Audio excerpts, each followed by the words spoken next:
Okay, നമ്മുടെ കേരളത്തിൽ തന്നെ ഒരുപാട് ആൾക്കാർ മാട്രിമോണിയൽ സൈറ്റും കാര്യങ്ങളൊക്കെ യൂസ് ചെയ്യാറുണ്ട്. അപ്പോൾ അതിൽ തന്നെ ഒരുപാട് തരത്തിലുള്ള ഫൈനാൻഷ്യൽ ഉം. തട്ടിപ്പുകൾ നടക്കുന്നുണ്ട്. അതിൽ ഏറ്റവും പ്രധാനപ്പെട്ട ഒന്നാണ് റൊമാൻസ് സ്കാം. അപ്പോൾ അതിനെപ്പറ്റി നമുക്ക് കൂടുതലായിട്ടൊന്ന് സംസാരിക്കാം. അപ്പോൾ നമ്മുടെ ഈ റൊമാൻസ് സ്കാമിനെ കുറിച്ച് പറയുമ്പോഴത്തേക്ക് ഈ ഇടയ്ക്ക്, അതായത് വലിയ ദിവസമൊന്നും ആയിട്ടില്ല, ഒരു 3-4 ദിവസം മുമ്പ് നമ്മുടെ സുഹൃത്ത് നമ്മളെ കാണാൻ വേണ്ടി വന്നു. ഈ പോഡ്കാസ്റ്റ് ചെയ്യുന്നതിൻ്റെ ഒരു ഉദ്ദേശം തന്നെ പുള്ളി നമ്മളെ കാണാൻ വന്നത് തന്നെയാണ്. അതെ. കാരണം പുള്ളിക്ക് 1-2 രൂപയില്ല, 1,20,00,000 രൂപയാണ് ഒരു പെങ്കൊച്ചിൻ്റെ മുന്നിൽ നഷ്ടപ്പെട്ടത് തന്നെ. അതും ഈ ഒരു ഞാൻ എടുത്ത് തന്നെ പറയാം, ഷാദി.com പുള്ളി രജിസ്റ്റർ ചെയ്തത്. അതിനകത്ത് പുള്ളി എന്നിട്ട് ആ ഒരു മാരേജ് കാര്യങ്ങളൊക്കെ ആയിട്ട് പ്രൊസീഡ് ചെയ്ത് മുന്നോട്ട് പോയതാണ്. അതിനുശേഷം സംഭവിച്ചതെന്താണെന്ന് വെച്ച് കഴിഞ്ഞാൽ, ആ പെങ്കൊച്ച് ഈ ഒരാളുടെ, നമ്മുടെ ആ സുഹൃത്തിൻ്റെ പേഴ്സണൽ കാര്യങ്ങളായിരുന്നു ആദ്യം മനസ്സിലാക്കിയത്. അതായത് പുള്ളിയുടെ മദർ എന്ത് ചെയ്യുന്നു, ഫാദർ എവിടെയാണ്, ഇങ്ങനെയുള്ള പേഴ്സണൽ കാര്യങ്ങൾ മനസ്സിലാക്കിയിട്ട് പുള്ളിക്കാരിക്ക് മനസ്സിലായി പുള്ളിക്കാരൻ്റെ അമ്മയോട് സ്നേഹം കൂടുതലാണ്, അച്ഛനില്ലാതെ വളർന്ന ഒരു കുട്ടിയാണ്. അങ്ങനെയുള്ള കാര്യങ്ങളെല്ലാം മനസ്സിലാക്കിയിട്ട് അതേ സെയിം പാറ്റേണിൽ പുള്ളിക്കാരി പറയാൻ തുടങ്ങി, എനിക്കും ഫാദർ ഇല്ല, എനിക്കും മദർ മാത്രമേ ഉള്ളൂ. അങ്ങനെ ഇമോഷണലി ഒരുപാട് കാര്യം ഒരേപോലെയാണെന്നൊക്കെ പ്രൂവ് ചെയ്യാൻ ശ്രമിച്ചു. എന്നിട്ട് മാക്സിമം ഇമോഷണലി കണക്ട് ചെയ്യാൻ ശ്രമിച്ചു. എന്നിട്ട് നേരെ എനിക്ക് തോന്നുന്നു 1 മാസം കഴിഞ്ഞപ്പോൾ പുള്ളിക്കാരിയുടെ മെയിൻ കാര്യത്തിലോട്ട് അപ്രോച്ച് ചെയ്ത് തുടങ്ങി. അതായത് എനിക്ക് ട്രേഡിങ് അറിയാം, ഞാൻ ട്രേഡ് ചെയ്തു തരാം, നിങ്ങൾക്ക് ഒരുപാട് വരുമാനം കിട്ടുന്നൊരു മാർഗമാണ് ട്രേഡിങ് എന്നുള്ളത്. പുള്ളിക്കാരനാണെങ്കിൽ യെസ് പറയേണ്ടെന്നുണ്ട്. പക്ഷേ യെസ് പറഞ്ഞില്ലെങ്കിൽ മേ ബി ആ പുള്ളിക്കാരനെ വിട്ടുപോകുമോ എന്നുള്ള, ആമ്പിള്ളേർക്ക് നോർമലി ഉള്ളൊരു കാര്യമാണ്. അതായത് ഒരാളായിട്ട് അറ്റാച്ച് ആയിപ്പോയി കഴിഞ്ഞാൽ ആ ഒരാൾ വിട്ടു പോകാതിരിക്കാൻ വേണ്ടി ഏത് എക്സ്റ്റെൻറ്റ് വരെയും പോകും. മാക്സിമം പുള്ളി അതിനു വേണ്ടി യെസ് പറഞ്ഞിട്ട് അവസാനം കൂടെ നിന്നു. ആദ്യം എനിക്ക് തോന്നുന്നൊരു 5 ലക്ഷം രൂപയോ 10 ലക്ഷം രൂപയാണ് ഇൻവെസ്റ്റ് ചെയ്ത് തുടങ്ങിയത്. പുള്ളിക്കാരി ട്രേഡിങ് ചെയ്തു കൊടുക്കാമെന്നൊക്കെയാണ് പറഞ്ഞത്. പിന്നെ അതിൻ്റെ കൂടെ പുള്ളിക്കാരനൊരു കാര്യം അഭിപ്രായപ്പെട്ടു. അതായത് പുള്ളിക്കാരൻ പറഞ്ഞു, അങ്ങനെയാണെങ്കിൽ ഒരു കാര്യം ചെയ്യാം, ഞാൻ ട്രേഡിങ് പഠിച്ചിട്ട് ചെയ്യാമെന്ന്. അപ്പോഴേ പുള്ളിക്കാരി അങ്ങ് നെഗറ്റീവായിട്ട് പറഞ്ഞു, അങ്ങനെ ട്രേഡിംഗ് ഒന്നും പഠിക്കാൻ പോകേണ്ട കാര്യമില്ല, എന്തിനാണ് ട്രേഡിംഗ് പഠിക്കാൻ പോയി പൈസ കളയുന്നത്, ഞാൻ പഠിപ്പിച്ചു തരാം, ഞാൻ ട്രേഡ് ചെയ്യുന്നുണ്ടല്ലോ, പിന്നെ എന്തിനാ മറ്റൊരു ട്രേഡർ ഇവിടെ. ഒരിക്കലും ഒരു ട്രേഡറും പറയത്തില്ല ട്രേഡിംഗ് പഠിക്കരുതെന്ന്. കാരണം ട്രേഡിങ്ങിൻ്റെ ഇമ്പോർട്ടൻ്റ് എന്തെന്ന് ഒരു റിയൽ ട്രേഡറിന് മാത്രമേ അറിയത്തുള്ളൂ. കാരണം ഫണ്ട് എങ്ങനെ മാനേജ് ചെയ്യണം, ഓവറോൾ ഫിനാൻഷ്യൽ സിറ്റുവേഷൻ എങ്ങനെ അഡ്ജസ്റ്റ് ചെയ്യണം, ഈ കാര്യങ്ങളൊക്കെ പഠിക്കണമെങ്കിൽ നമ്മൾ ഈ ഒരു ട്രേഡിങ് അല്ലെങ്കിൽ ഫിനാൻഷ്യൽ അഡ്വൈസറി എടുത്തേ പറ്റത്തുള്ളൂ. അപ്പോൾ ഈ രീതിയിലായിരുന്നു പുള്ളിക്കാരൻ്റെ ഒരു ലൈഫ് സിറ്റുവേഷൻ പൊയ്ക്കൊണ്ടിരുന്നത് ഒരു ടൈം വരെ. എനിക്കിവിടെ മനസ്സിലായ ഒരു കാര്യം എന്ന് വെച്ച് കഴിഞ്ഞാൽ, പുള്ളിക്കാരി അപ്രോച്ച് ചെയ്ത സമയത്ത് വളരെയധികം ഇപ്പൊ പറഞ്ഞിട്ടുണ്ടായിരുന്നു, ഇമോഷണലി ആണ് കണക്ട് ചെയ്തത്.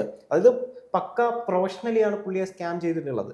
പേഴ്സണൽ ഡീറ്റെയിൽസ് എല്ലാം എടുക്കുന്നു. അത് കൃത്യമായിട്ട് മനസ്സിലാക്കിയതിന് ശേഷം പുള്ളിയുടെ വീക്ക് പോയിന്റ് ഏതാണെന്ന് മനസ്സിലാക്കി. ആ വീക്ക് പോയിന്റിനെ മുതലെടുത്തുകൊണ്ടാണ് ഇത്തരത്തിലുള്ള ഒരു വലിയ തട്ടിപ്പിലേക്ക് ആ ഒരു പുള്ളിക്കാരി കൊണ്ടുപോയിട്ടുള്ളത്. അപ്പൊ ഈ പറഞ്ഞതുപോലെ തന്നെ പേഴ്സണൽ ഫാമിലി, അതുപോലെ തന്നെ നമ്മുടെ കുട്ടികൾ എന്ന രീതിയിലുള്ള ഒരു ഫാമിലി ബിൽഡ് ചെയ്ത് നല്ല രീതിയിൽ ജീവിതം മുന്നോട്ട് കൊണ്ടുപോകണം എന്ന ആ ഒരു രീതിയിലാണ് പുള്ളീനെ അപ്രോച്ച് ചെയ്തിട്ടുള്ളത്. കാരണം ആളും തരവും നോക്കി കൃത്യമായിട്ട് പഠിച്ച് മനസ്സിലാക്കിക്കൊണ്ടാണ് ഈ ഒരു സ്കാം അവർ എക്സിക്യൂട്ട് ചെയ്യുന്നത്. അതുമാത്രമല്ല, പുള്ളി എടുത്തു പറഞ്ഞൊരു കാര്യമുണ്ട്. അതായത് 10ഓളം റിജക്ഷൻ കഴിഞ്ഞതിന് ശേഷമാണ് എനിക്ക് ഈ ഒരു കുട്ടി അക്സെപ്റ്റ് ഉണ്ടായിരുന്നെന്ന് പറഞ്ഞിട്ടുണ്ടായിരുന്നു. അപ്പോൾ ഇത്രയും റിജക്ഷൻ വന്ന് ഡൗൺ ആയിരിക്കുന്ന ഒരാളെ സംബന്ധിച്ചിടത്തോളം ഇങ്ങനെ ഒരു കുട്ടി വരുക എന്ന് പറഞ്ഞു കഴിഞ്ഞാൽ അതൊരു നമുക്കൊരു മോട്ടിവേഷൻ തരുന്ന അല്ലെങ്കിൽ ഇമോഷണൽ സപ്പോർട്ടാണ്. അതെ. അപ്പോൾ അത്തരത്തിലൊരു ഇമോഷണൽ സപ്പോർട്ട് തന്നത് കൊണ്ട് തന്നെ, അല്ലെങ്കിൽ പുള്ളിക്ക് കൊടുത്തത് കൊണ്ട് തന്നെ കുറച്ചും കൂടെ കൂടുതൽ ആ ഒരു കുട്ടിയുമായിട്ട് അട്രാക്ട് ആകുക, അല്ലെങ്കിൽ ഇമോഷണലി ആ ഒരു ബോണ്ടിങ്ങിലേക്ക് വന്നു. പിന്നെ ആ ഒരു കുട്ടിയോട് എതിർത്തെന്തെങ്കിലും പറയാനോ അല്ലെങ്കിൽ എനിക്ക് പറ്റില്ല എന്ന് പറയാനായിട്ടുള്ള ഒരു ബുദ്ധിമുട്ട് പുള്ളി ഫേസ് ചെയ്തിട്ടുണ്ട്. അതെ.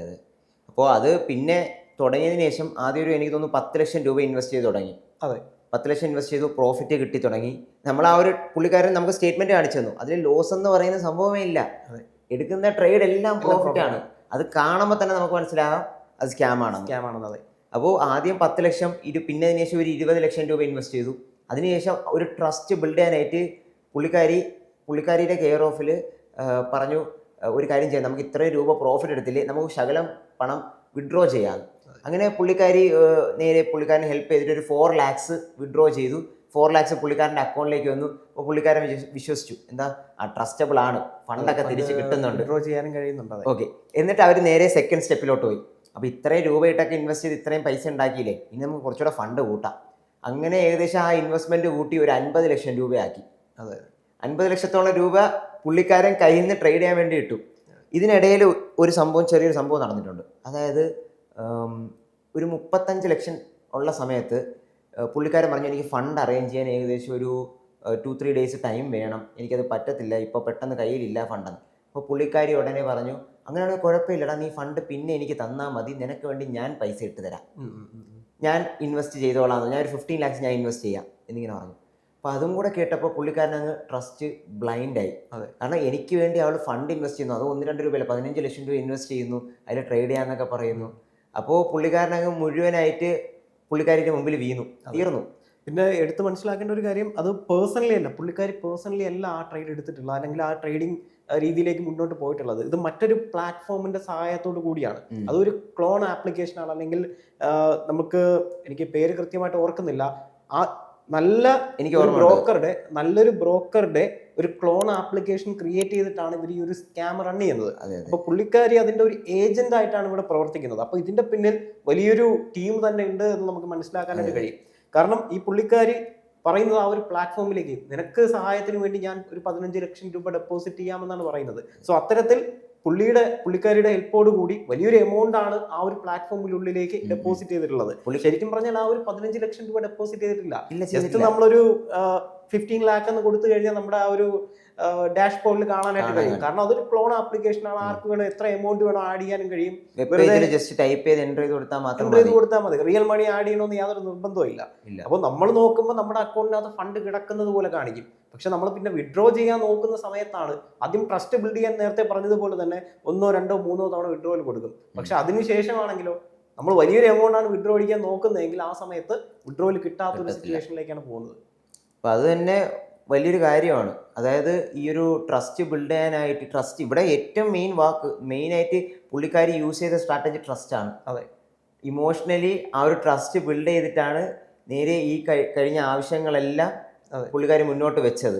അത് മാത്രമല്ല, എല്ലാവരും ചിന്തിക്കും പെട്ടെന്ന് ഒരാൾ ഇങ്ങനെ മാട്രിമോണിയിൽ വന്ന് മെസ്സേജ് അയച്ചു കഴിഞ്ഞാൽ ഇത്രയും വലിയൊരു എമൗണ്ട് ഒക്കെ കൊടുക്കുമോ എന്ന് ചിലപ്പോൾ ചിലർ ചിന്തിച്ചേക്കാം. പക്ഷെ അതിന്റെ പോയിന്റ് ഇതാണ്, 4 മാസത്തോളം എടുത്തുകൊണ്ടാണ് ഇത്രയും വലിയൊരു എമൗണ്ട് ആ ഒരു പ്ലാറ്റ്ഫോമിലേക്ക് ഡെപ്പോസിറ്റ് ചെയ്തിട്ടുള്ളത്. 4 മാസത്തോളം പുള്ളിയോട് അത്ര അധികം ഇമോഷണലി കണക്ട് ചെയ്തുകൊണ്ട്. പിന്നെ അതുപോലെ തന്നെ പുള്ളിക്കാരന്റെ അമ്മയോട് സംസാരിക്കുന്നുണ്ട്. അപ്പൊ അമ്മയോട് സംസാരിക്കുന്ന കുറച്ചും കൂടെ ആ ഒരു ട്രസ്റ്റ് ബിൽഡായി. കാരണം റിയൽ ആണ്, അല്ലെങ്കിൽ ഇങ്ങനെ ഒരാളുണ്ട്, നമുക്ക് നേരിട്ട് കാണാം, സംസാരിക്കാമെന്നൊക്കെ പറയുന്നുണ്ട്. അപ്പൊ 4 മാസത്തോളം എടുത്തുകൊണ്ട് അത്രയും ട്രസ്റ്റ് ബിൽഡ് ചെയ്തുകൊണ്ടാണ് ഈ ഒരു രീതിയിലുള്ള എമൗണ്ട് അകത്തേക്ക് ഡെപ്പോസിറ്റ് ചെയ്യുന്നത്. ഇത് ജസ്റ്റ് ആ ഒരു റൊമാൻസിന്റെ കാര്യം മാത്രമല്ല, അല്ലെങ്കിൽ ആ ഒരു ട്രസ്റ്റിന്റെ കാര്യം മാത്രമല്ല. കാരണം എന്നോട് പറഞ്ഞപ്പോൾ എനിക്ക് മനസ്സിലായ ഒരു കാര്യം, ഒരു 50 ലക്ഷം രൂപയോളം ഡെപ്പോസിറ്റ് ചെയ്തു, അല്ലെങ്കിൽ ഒരു 20 ലക്ഷം രൂപ ആദ്യം ഡെപ്പോസിറ്റ് ചെയ്തു. ഈ 20 ലക്ഷം രൂപ നേരെ 70 ലക്ഷം രൂപയിലേക്ക് പ്രോഫിറ്റ് ടോട്ടൽ പ്രോഫിറ്റും ആദ്യം ഡെപ്പോസിറ്റ് ചെയ്ത 20 ലക്ഷം കൂടെ ചേർത്ത് ടോട്ടൽ 70 ലക്ഷം രൂപയായി. അപ്പൊ 50 ലക്ഷം രൂപയുടെ ലാഭമാണ് വെറും 20 ലക്ഷം രൂപ ഡെപ്പോസിറ്റ് ചെയ്തപ്പോൾ കിട്ടിയത്. അപ്പൊ ചെറിയ എമൗണ്ട് ഒക്കെ വിഡ്രോ ചെയ്തപ്പോൾ നേരത്തെ പറഞ്ഞതുപോലെ അവർക്ക് കിട്ടി. പക്ഷെ പിന്നെ അവർ വിഡ്രോവലിന് ശ്രമിച്ച സമയത്ത് ആ ഒരു പ്ലാറ്റ്ഫോമിൽ തന്നെ അവരുടെ കസ്റ്റമർ സപ്പോർട്ട് എന്ന് പറയുന്നു, ആ സപ്പോർട്ടിൽ നിന്ന് പറയുന്ന കാര്യം ഇതാണ്, മിനിമം ഡെപ്പോസിറ്റ് എപ്പോഴും നമ്മുടെ അക്കൗണ്ടിൽ ഉണ്ടായിരിക്കണം. മിനിമം ഡെപ്പോസിറ്റ് $50,000 നിങ്ങൾ ചെയ്യുവാണെന്നുണ്ടെങ്കിൽ മാത്രമേ ഈ പ്രോഫിറ്റ് ഉൾപ്പെടെ നിങ്ങൾക്ക് വിഡ്രോ ചെയ്തെടുക്കാനായിട്ട് കഴിയുള്ളൂ. അത് വലിയൊരു രീതിയിലുള്ള സ്കാം ആയിരുന്നു. ഞാൻ അതിലോട്ട് വരാം. അപ്പോൾ അതിന് മുമ്പ് വേറൊരു കാര്യം നമ്മൾ ഇടയ്ക്ക് സംസാരിച്ചു, പ്ലാറ്റ്ഫോമിനെ കുറിച്ച്. അതെ, അപ്പോൾ ഈ പ്ലാറ്റ്ഫോം പുള്ളിക്കാരി പരിചയപ്പെടുത്തിയത് എന്നെ ഇന്ത്യയിൽ ഡിഫറെൻ്റ് ആയിട്ടാണ്. ഇന്നേ വരെ ഞാൻ കണ്ടിട്ടില്ല ഒരു പ്ലാറ്റ്ഫോമിൻ്റെ സർവീസ് ടെലഗ്രാമിലൂടെ കൊടുക്കുന്നത്. ഇതിൻ്റെ സർവീസ് മുഴുവൻ ടെലഗ്രാമിലൂടെ ആയിരുന്നു. അതുമാത്രമല്ല, നിങ്ങൾ ശ്രദ്ധിക്കേണ്ട ഒരു കാര്യം, ആ ടെലഗ്രാമിൽ നമ്മൾ ആ ഒരു പേജ് എടുക്കുമ്പോൾ തന്നെ മുകളിൽ സ്കാം എന്ന് എഴുതി വെച്ചിട്ടുണ്ടായിരുന്നു. പുള്ളിക്കാരൻ അതുപോലും ശ്രദ്ധിച്ചില്ലെന്നാണ്, സ്കാം എന്ന് എഴുതി വെച്ചിട്ടുണ്ടായിരുന്നു. അതുപോലും ആരുടെടുത്തും ചോദിച്ചതുമില്ല, ഒന്നുമില്ല. പക്ഷെ ഇടയ്ക്ക് പുള്ളിക്കാരൻ നമ്മുടെ ഈ കാര്യങ്ങളൊന്നും പറയാതെ വിളിച്ച് ചോദിച്ചിട്ടുണ്ടായിരുന്നു, ഒരു 500+ എന്ന് പറയുന്ന ആപ്ലിക്കേഷൻ എങ്ങനെയുണ്ട് ആ ബ്രോക്കർ, നല്ല ബ്രോക്കറാണോ എന്ന്. നമ്മളപ്പോൾ WikiFX അതുപോലെ തന്നെ ട്രസ്റ്റ് പൈലറ്റ് അതിലൊക്കെ ചെക്ക് ചെയ്ത് നോക്കിയപ്പം നല്ല സ്കോറുള്ള നല്ലൊരു ബ്രോക്കറാണ് 500+. പിന്നെ ശേഷം പുള്ളി കൊണ്ടുവന്നപ്പോഴാണ്, ആ ലിങ്ക് കണ്ടപ്പോഴാണ് നമുക്ക് മനസ്സിലായത് അതേ 500+ന്റെ സ്ക്രീനും വെബ് പേജും ഉൾപ്പെടെ കോപ്പി ചെയ്ത് ക്ലോൺ ആയിട്ട് ഒരു ലിങ്കിൽ കൊണ്ടുവന്നിട്ട് ആ ലിങ്കിലൂടെയാണ് ഇവരെ സ്കാം ചെയ്തിരിക്കുന്നത്.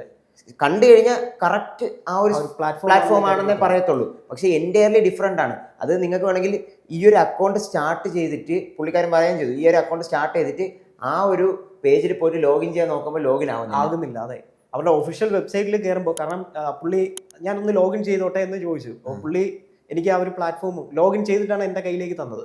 ഓക്കെ ഞാനൊന്ന് ലോഗ് ഔട്ട് ചെയ്തിട്ട് ലോഗിൻ ചെയ്യട്ടെ എന്ന് ചോദിച്ചു. അപ്പോൾ ഞാൻ ലോഗ് ഔട്ട് ചെയ്ത സമയത്ത് പുള്ളി വീണ്ടും ടെലഗ്രാമിനകത്തേക്ക് കയറി പോകുന്നു. ഞാൻ ചോദിച്ചു എന്തിനാ ടെലഗ്രാമിനകത്ത് പോകുന്നത്, അവരുടെ ഒഫീഷ്യൽ വെബ്സൈറ്റ് വഴി ലോഗിൻ ചെയ്താൽ പോരെ. ഞാൻ അങ്ങനെ ലോഗിൻ ചെയ്യാൻ ശ്രമിച്ചു, പക്ഷേ എനിക്ക് ലോഗിൻ ആവാൻ കഴിയുന്നില്ല. അപ്പോഴേ എനിക്ക് ഡൗട്ട് അടിച്ചു. ഞാൻ നേരെ ഈ ഒരു പറയുന്ന ബ്രോക്കറുടെ ഒഫീഷ്യൽ വെബ്സൈറ്റ് വഴി ലോഗിൻ ചെയ്യാനായിട്ട് നോക്കിയപ്പോൾ അവിടെ കണ്ടത് ഇങ്ങനെ ഒരു സൈൻ അപ്പേ നടന്നിട്ടില്ല. അതിനകത്ത് ഈ ഒരു മെയിൽ ഐ ഡി വെച്ചിട്ട് അല്ലെങ്കിൽ ഈ ഒരു പാസ്വേഡ് യൂസ് ചെയ്തുകൊണ്ട് ഒരു അക്കൗണ്ടും തന്നെ ഇല്ല. അപ്പോൾ ഇത് കംപ്ലീറ്റ്ലി ഒരു ക്ലോൺ ആപ്ലിക്കേഷൻ ആണ്. ആരോ തട്ടിപ്പിലൂടെ ഇത്രയും വലിയൊരു എമൗണ്ട് കൊണ്ടുപോയതാണെന്ന് അപ്പോഴാണ് എനിക്ക് നല്ല രീതിയിൽ മനസ്സിലായത്. അപ്പോൾ ഈ ഒരു പുള്ളിക്കാരി ഞാൻ പറഞ്ഞ രീതിയിലാണ് ഇമോഷണലിയും ഈ പറയുന്ന രീതിയിൽ കണക്ട് ചെയ്തു. അതിനുശേഷം ഗ്രീഡ് എല്ലാ മനുഷ്യർക്കും ഉള്ളതാണ്. വലിയൊരു എമൗണ്ട് കിട്ടിക്കഴിഞ്ഞാൽ, കാരണം 20 ലക്ഷം രൂപ ഇട്ടു, അത് 50 ലക്ഷം രൂപ പ്രോഫിറ്റ് കിട്ടി.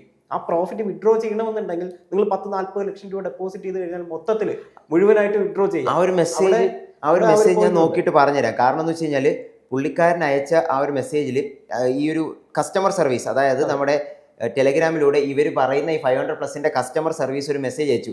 ഈ മെസ്സേജൊക്കെ നമ്മൾ സാധാരണ ഒരാൾ കണ്ടു കഴിഞ്ഞാൽ ഒരിക്കലും വിശ്വസിക്കത്തില്ല. അങ്ങനത്തെ ഒരു മെസ്സേജാണ് അയച്ചേക്കുന്നത്. ഇത് എങ്ങനെ ഇതിനെ ഒരു ട്രസ്റ്റബിൾ ആയിട്ട് എടുക്കാന്നാണ്. അതെ അതെ അതെ. Dear client, points can be reach. ഇതിനു മുമ്പ് yes, dear client, because your withdrawal funds have been in the bank for too long, your account credit score has been reduced. The credit score of a normal withdrawal customer is 1000 points and your account credit score is 697 points. So the bank refused to transfer the funds to you. You need to make up the credit score before the bank will transfer your withdrawal funds to you. അതായത് നിങ്ങൾക്ക് fund withdraw ചെയ്യണമെങ്കിൽ credit point 1000 എങ്കിലും ആവണം. നിങ്ങൾക്ക് 697 ഉള്ളൂ. ഒരുപാട് fund നിങ്ങളുടെ bank അക്കൗണ്ടിൽ കടന്നുകൊണ്ടാണ് നിങ്ങളുടെ ക്രെഡിറ്റ് സ്കോർ കുറഞ്ഞതെന്നാണ് പുള്ളിക്കാരൻ പറയുന്നത്. ഇതൊക്കെ എങ്ങനെ വിശ്വസിക്കാത്ത രീതിയിലാണ് അവരയക്കുന്നത്. പക്ഷേ ഈ ഒരു പുള്ളിക്കാരിയുടെ അടുത്തുള്ള ആ ഒരു ട്രസ്റ്റിന്റെ പേരിൽ വീണ്ടും കൂടുതൽ എമൗണ്ട് അതിലേക്ക് ഡെപ്പോസിറ്റ് ചെയ്തു പുള്ളി. അതായത് വലിയൊരു എമൗണ്ട് ആണ് തിരിച്ച്. അതിനെക്കുറിച്ച് ഞാൻ ഇപ്പോൾ പറഞ്ഞു വരുന്നത്. കാരണം എന്ന് വെച്ച് കഴിഞ്ഞാൽ അതിനുശേഷം വന്ന മെസ്സേജാണിത്. Dear client, points can be recharged 1.4 20,000 Indian rupees. ഒരു പോയിന്റ് 20,000 രൂപയ്ക്ക് നിങ്ങൾക്ക് വാങ്ങാം. അങ്ങനെ നോക്കുവാണെങ്കിൽ 60,60,60,000 രൂപ നിങ്ങൾ കൊടുത്തു കഴിഞ്ഞാൽ നിങ്ങളുടെ സ്കോർ വീണ്ടും 1000-ലേക്ക് എത്തും. അതിനുശേഷം നിങ്ങൾക്ക് 2 മണിക്കൂറിനകം ഫണ്ട് വിഡ്രോ ചെയ്യാൻ സാധിക്കും. അപ്പോൾ ഇതിന് ചെയ്യാനായിട്ട് നിങ്ങൾക്ക് ബാങ്ക് അക്കൗണ്ട് ഡീറ്റെയിൽസ് ഉണ്ടെങ്കിൽ മെസ്സേജ് അയക്കാം, ഞാൻ ബാങ്ക് അക്കൗണ്ട് അയച്ചു തരാം, അതിലോട്ട് 60,60,000 രൂപ അയച്ചു തരും എന്നുള്ളത്. ഇതിൽ ഏറ്റവും വലിയ പ്രശ്നം എന്ന് വെച്ച് കഴിഞ്ഞാൽ പുള്ളിക്കാരൻ 60 ലക്ഷം രൂപ അയച്ചു കൊടുത്തു. അപ്പോൾ അയച്ചു കൊടുക്കുകയും ചെയ്തു. അപ്പോൾ ആ അയച്ചു കൊടുത്ത എമൗണ്ടും പോയി, ഓൾറെഡി ഡെപ്പോസിറ്റ് ചെയ്ത എമൗണ്ട് പോയി, പ്രോഫിറ്റ് ആണെന്ന് പറഞ്ഞാൽ ആ ഒരു പ്ലാറ്റ്ഫോമിൽ കാണിച്ച എമൗണ്ട് പോകുന്ന ഒരു അവസ്ഥയിലേക്ക് എത്തി. മൊത്തം 1,20,00,000 രൂപ പുള്ളിക്കുണ്ടായിരുന്നു. അപ്പോൾ ഇവിടുത്തെ വേറൊരു പോയിന്റ് ഉണ്ട്. ഇപ്പോഴും സ്റ്റിൽ ആ പുള്ളിക്കാരിയെ, അതായത് ഇതിലേക്ക് ഇൻട്രൊഡ്യൂസ് ചെയ്ത് കൊണ്ടുവന്ന ആ ഒരു പുള്ളിക്കാരിയെ ഇപ്പോഴും ഡൗട്ട് ചെയ്യുന്നില്ല. കാരണം എന്താണ്, പുള്ളിക്കാരിയും ആ ഒരു പ്ലാറ്റ്ഫോമിനെ വിശ്വസിച്ച് ഈ ഒരു പുള്ളിക്കാരന് വേണ്ടിയിട്ടാണ് 15 ലക്ഷം രൂപ അവിടെ ഡെപ്പോസിറ്റ് ചെയ്തത്. അതുകൊണ്ട് തന്നെ പുള്ളിക്കാരിയെ വിശ്വസിക്കാതിരിക്കാൻ, അല്ലെങ്കിൽ പുള്ളിക്കാരി ഇതിന്റെ പിന്നിലുള്ള ഒരാളാണ് എന്ന് മനസ്സിലാക്കത്തുമില്ല. അപ്പൊ ഇത് നമ്മളോട് വന്ന് റീച്ച് ഔട്ട് ചെയ്ത സമയത്താണ് മനസ്സിലാക്കിയത് ഇതുപോലെ ഒരുപാട് തട്ടിപ്പുകൾ നടക്കുന്നുണ്ട്. അപ്പൊ ഇതിന്റെ ഈ ഒരു പുള്ളിക്കാരിയും ഈ ഒരു സ്കാമിന്റെ പാർട്ടാണെന്ന് മനസ്സിലാക്കിയത് തന്നെ നമ്മളടുത്ത് വന്നതിന് ശേഷമാണ്. കാരണം നമ്മൾ പുള്ളിക്കാരിയായിട്ട് സംസാരിച്ചു. പിന്നെ നമ്മളൊരു കാര്യം പുള്ളിക്കാരൻ്റെ അടുത്ത് സജസ്റ്റ് ചെയ്തു.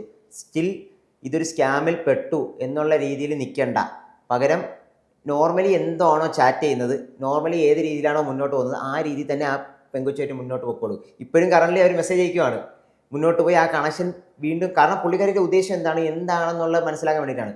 അപ്പോൾ ഈ ഒരു ഫണ്ട് പോയിട്ട് വിഡ്രോ ചെയ്യാൻ പറ്റുന്നില്ല എന്ന കേസ് സംസാരിക്കുമ്പോഴത്തേക്കൊക്കെ പുള്ളിക്കാർ പറയുന്നത്, ഞാൻ അവരുടെ ടീമുമായിട്ട് സംസാരിച്ചിട്ടുണ്ട്, അത് എങ്ങനെയെങ്കിലും ഒരു 24 hours റെഡിയാവും. ആ 24 hours ഇങ്ങനെ ഓരോ ദിവസം കഴിയുമ്പോൾ 24 hours നീണ്ടു പോവുക. അപ്പോൾ വീണ്ടും നമ്മൾ പറഞ്ഞു, താങ്കളുടെ കയ്യിൽ വീണ്ടും പൈസയുണ്ട്, വീണ്ടും ഇൻവെസ്റ്റ് ചെയ്യാം എന്നുള്ള രീതിയിൽ ആ ഒരു പെങ്കൊച്ചുമായിട്ട് സംസാരിക്കാൻ. അപ്പോൾ പുള്ളിക്കാർ വീണ്ടും ഇൻട്രസ്റ്റ് ആണ്. പുള്ളിക്കാർ കണക്ഷൻ കട്ട് ചെയ്യാൻ താല്പര്യപ്പെടുന്നില്ല. കാരണം വീണ്ടും പൈസ കിട്ടുന്ന ഒരു പരിപാടിയല്ലേ. പക്ഷെ നമ്മൾ ഈ ഒരു സൈഡിൽ ഇത് കൊണ്ടുപോകുന്നുണ്ടെങ്കിലും മറ്റ് സൈഡിൽ നിന്ന് സൈബർ സെല്ലിന് കേസ് കൊടുത്തിട്ടുണ്ട്, ആ കാര്യങ്ങൾ മൂവ് ചെയ്തിട്ടുമുണ്ട്. അപ്പോൾ ഇതിൻ്റെ പ്രധാനപ്പെട്ട പ്രശ്നം ഞാൻ ഈ പറഞ്ഞതാണ്, ഇമോഷണലി നമ്മളെ ഇല്ലാണ്ടാക്കി കളയും, ഫൈനാൻഷ്യലി മാത്രമല്ല. കാരണം 4 മാസത്തോളം അത്ര അധികം സ്നേഹത്തിൽ ഇരുന്ന ആള് പെട്ടെന്ന് എന്നെ പറ്റിച്ചു എന്ന ആ ഒരു ഫീൽ ഉണ്ടാവുമ്പോൾ, ഇപ്പം നമുക്ക് തന്നെ അറിയാം ഒരുപാട് ആൾക്കാർ പ്രേമം പൊളിഞ്ഞു പോകുന്ന ഒരവസ്ഥയിലേക്ക് എത്തുമ്പോൾ സൂയിസൈഡ് ചെയ്യുന്നതോ അല്ലെങ്കിൽ മറ്റു രീതിയിലേക്കൊക്കെ പോകുന്നത് നമുക്കറിയാം. അപ്പോൾ ഇത്ര അധികം സ്നേഹിച്ച ഒരാൾ പെട്ടെന്ന് നമ്മളെ പറ്റിച്ചു എന്ന ആ ഒരു തോന്നലും ഉണ്ടാക്കി, അല്ലെങ്കിൽ പറ്റിച്ചു എന്ന് നമ്മൾ മനസ്സിലാക്കുന്ന ഒരു അവസ്ഥയിൽ ചിലപ്പോൾ എല്ലാവർക്കും കാശും പോയി, അതുപോലെ തന്നെ ആ ഒരു ഇത്രയും നാളുണ്ടായിരുന്ന ആ ഒരു റിലേഷൻഷിപ്പ് അവിടെ പോവുകയാണ്. സപ്പോർട്ട് ഉണ്ടായിരുന്നത് പെട്ടെന്ന് അവിടെ നഷ്ടപ്പെടുവാണ്. കാരണം ബാക്കിയുള്ളവർ പറയുന്നു സ്കാം ആകാൻ സാധ്യതയുണ്ട് എന്ന് വീട്ടുകാർ പറഞ്ഞിട്ടുണ്ടായിരുന്നു. അപ്പൊ അവരെ പോലും വിശ്വസിക്കാതെയാണ്, അതായത് ഇത്രയും നാൾ നമ്മൾ കൂടെ നിന്ന വീട്ടുകാരെ വിശ്വസിക്കാതെയാണ് ഈ ഒരു പെൺകൊച്ചിനെ വിശ്വസിക്കുന്നത്. അപ്പോൾ അത്രയും വിശ്വസിച്ച ഒരാൾ പെട്ടെന്ന് പറ്റിക്കുമ്പോൾ മനസ്സിലുണ്ടാകുന്ന ആ ഒരു വിഷമവും കാര്യങ്ങളൊക്കെ ഉണ്ട്. അപ്പോൾ അത് എല്ലാവർക്കും ചിലപ്പോൾ താങ്ങാനായിട്ട് സാധിച്ചു എന്ന് വരത്തില്ല. അതാണ് ഈ ഒരു സ്കാമിന്റെ ആ ഒരു മാഗ്നിറ്റ്യൂഡ് എന്ന് പറയുന്നത്.